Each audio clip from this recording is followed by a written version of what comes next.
Hello everyone तुम्हालोকক आमार channel knowledge of science स्वागतम जनाइছো।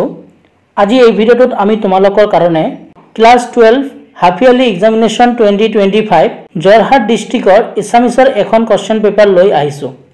আৰু এইখন কোশ্চেন পেপাৰ যিসকলৰ ডিস্ট্ৰিক্টত হাফ ইয়াৰলি এক্সামিনেশন হোৱা নাই তোমালোকৰ কাৰণে সহায় হ'ব আৰু এই কোশ্চেন পেপাৰখন তোমালোকৰ ফাইনেলৰ কাৰণে ইম্পৰ্টেন্ট হ'ব। আৰু এই কোশ্চেন পেপাৰবোৰ কেনেকুৱা ধৰণৰ কোশ্চেন আহিছে মই তোমালোকক বুজাই দিম।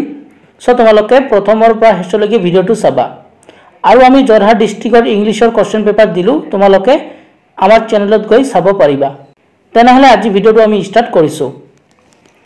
তো এই কোশ্চেন পেপাৰখনত তোমালোকৰ টোটাল মাৰ্ক দিয়া আছে 50 আৰু তোমালোকক টাইম দিয়া আছে 2 আৱাৰ্স। তো এক নম্বৰ কোশ্চেনত তোমালোকক 4টা কোশ্চেন লিখিব গৈছে। কি দিয়া আছে চোৱা। ক নম্বৰ দিয়া আছে লক্ষ্মীনাথ বেজবৰুৱাই সম্পাদনা কৰা আলোচনীখনৰ নাম কি। ক নম্বৰ দিয়া আছে আনন্দৰামৰ চৰিত্ৰৰ কি বিশেষত্বই তেওঁক মহৎ আৰু অমৰ কৰিছিল। গ নম্বৰ দিয়া আছে অজেন্দ্ৰ চিন্তামণি পুথিখন কি ভাষাত ৰচিত। খ নম্বৰ দিয়া আছে কোনখন উপনিষদৰ অনুশাসনৰ কথাখিনি বিশেষভাৱে দগৈ গমি চাব লগা। তাৰ পিছত উ নম্বৰটো দিয়া আছে যে বৰ্তমান সময়ত চিঠিৰ প্ৰসংগতা কমি যোৱাৰ এটা কাৰণ উল্লেখ কৰা।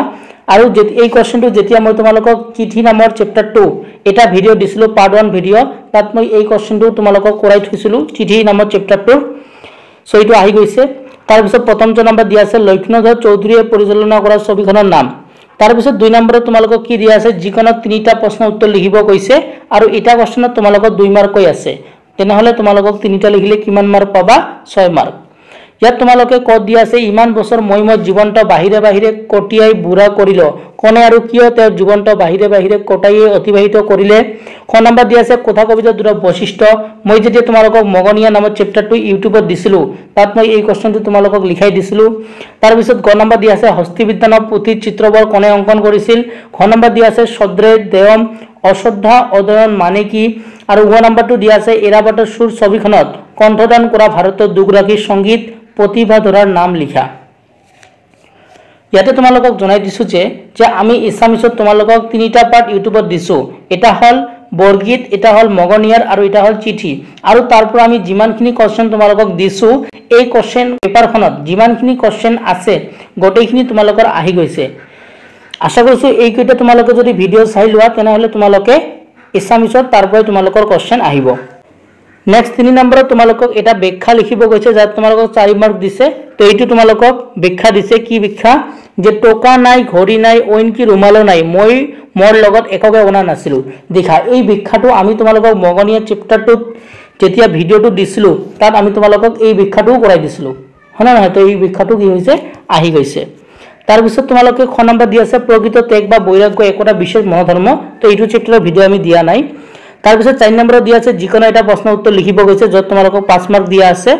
তো কি দিছে মহাপুৰুষৰ পদাঙ্ক অনুসৰণ কৰি মানুহৰ কেনেদৰে নিজকে পৰিচালিত কৰিব পাৰে পাঠটিৰ সহায়ত বৰ্ণনা কৰা। খ নম্বৰ দিয়া আছে ব্যৱহাৰিক সাহিত্য বুলিলে কি বুজা কেইখনমান অসমীয়া ব্যৱহাৰিক সাহিত্য পুথিৰ নাম লিখা। 5 নম্বৰ দিয়া আছে তলত যিকোনো 3টা প্ৰশ্ন উত্তৰ লিখিব গৈছে তোমালোকক 1 মাৰ্ক কৈ দিয়া আছে। তো ক নম্বৰ দিয়া আছে বৰগীত সমূহ অসমৰ কণবীৰ সংগীতৰ অন্তৰ্ভুক্ত। তো এইটো কোশ্চেন আমি বৰগীত চেপ্টাৰটো কৰাই দিছিলো। তাৰ পিছত খ নম্বৰ দিয়া আছে মফিজউদ্দিন আহমেদ হাজৰিকাৰ মৃত্যুৰ পিছত প্ৰকাশিত কবিতা পুথিখনৰ নাম কি। গ নম্বৰ দিয়া আছে নলিনীবালা দেৱীৰ কবিতাৰ মূল সুৰ কি। খ নম্বৰ দিয়া আছে বেদত কি ধ্বনিত হৈছে। আৰু ও নম্বৰটো দিয়া আছে কাঠমিস্ত্ৰীৰ ঘৰ কবিতাটোত উল্লেখ কৰা বা উল্লেখ থকা বিশ্ব শিল্পীগৰাকী কোন। তাৰ পিছত তোমালোকক 6 নম্বৰত তোমালোকক 3টা প্ৰশ্নৰ উত্তৰ লিখিব গৈছে। এটা তোমালোকক 2 মাৰ্ক কৈ দিয়া আছে। ক নম্বৰটো দিছে তোমাৰ পাঠ্যপুথিৰ বৰগীতৰ ধুং অংশটো লিখা। তাৰ পিছত খ নম্বৰ দিয়া আছে মফিজউদ্দিন আহমেদ হাজৰিকাৰ দুখন কাব্যপুথিৰ নাম লিখা। গ নম্বৰ দিয়া আছে জ্যোতিপ্ৰসাদ আগৰৱালে ৰচনা কৰা দুখন নাটকৰ নাম লিখা।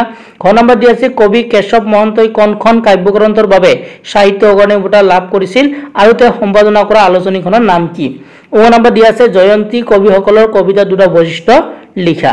এই 5টাৰ ভিতৰত তোমালোকক যিকোনো 3টা লিখিব লাগে।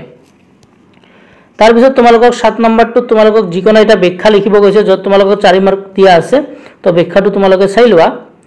তাৰ পিছত তোমালোকক 8 নম্বৰত কি দিছে তলত যিকোনো এটা প্ৰশ্নৰ উত্তৰ লিখিব গৈছে। ক নম্বৰ দিয়া আছে নলিনীবালা দেৱী 3খন কাব্যগ্ৰন্থৰ নাম আৰু খ নম্বৰ দিয়া আছে বিশ্বশিল্পী মহাবিশ্বৰ কবিয়ে কাক কিয় বিশ্বশিল্পী বুলি অভিহিত কৰিছে। তো এটাতে তোমালোকক 3 মাৰ্ক দিয়া আছে।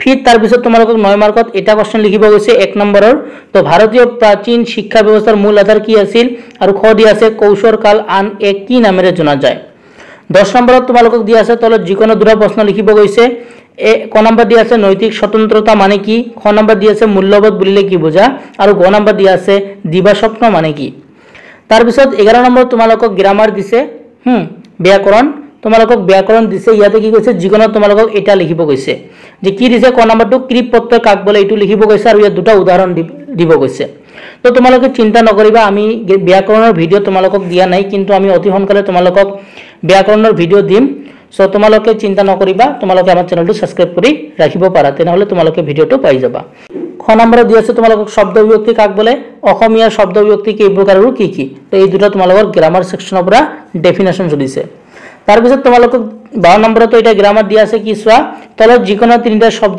যোগ হওয়া প্ৰত্যয়বোৰ ভাঙি কি প্ৰত্যয় যোগ হৈছে লিখা তো প্ৰত্যয়বোৰ ভাঙিব গৈছে তাৰ পিছত ইয়াতে কি প্ৰত্যয় যোগ হৈ আছে ক্ৰিপ প্ৰত্যয় নে তদ্ধিত প্ৰত্যয় সেইবোৰ তোমালোকক লিখিব গৈছে এটাতে 1 মাৰ্ক দিয়া আছে 13 নম্বৰটো সোয়া লাস্ট কোশ্চেন তলত দিয়া জতুৱা ঠাঁচবোৰৰ অৰ্থ লিখি একোটাকৈ বাক্য ৰচনা কৰা তো এইটো তোমালোকৰ ব্যাকৰণৰ এটা ভাগ হয় বাক্য ৰচনা তো ইয়াতে তোমালোকক কি কৈছে চকুচৰা হাত দীঘল হিয়াৰামঠু মূৰ পেলকা দিয়া 59 বাবলা তো ইয়াত তোমালোকক কি কৰিব কৈছে অৰ্থ লিখি বাক্য ৰচনা কৰিব কৈছে আৰু এটাতে তোমালোকক 2 মাৰ্ক দিয়া আছে তো এইখিনি আছিল জৰহাট ডিস্ট্ৰিক্টৰ এছামিছৰ কোশ্চেন পেপাৰখন আৰু এই কোশ্চেন পেপাৰখন ভাল আহিছে সো তোমালোকে এই কোশ্চেন পেপাৰখন প্ৰেক্টিস কৰিবা তেনেহলে তোমালোকৰ হাফ ইয়াৰলি এক্সাম আৰু ফাইনেল এক্সাম দুটা এক্সামে ভাল হ'ব আৰু ইতিমধ্যে আমি তোমালোকৰ ইংলিশ এছামিছ আৰু ব্লেক বাকি সাবজেক্টবোৰৰ ভিডিও তোমালোকক দি আছো আৰু আমি তোমালোকক দি থাকিম সো তোমালোকে আমাৰ চেনেলটো সাবস্ক্ৰাইব কৰি ৰাখিবা আৰু ডেসক্ৰিপচনত মই WhatsApp গ্ৰুপৰ লিংক দিছো তাত তোমালোকে জয়েন হৈ লবা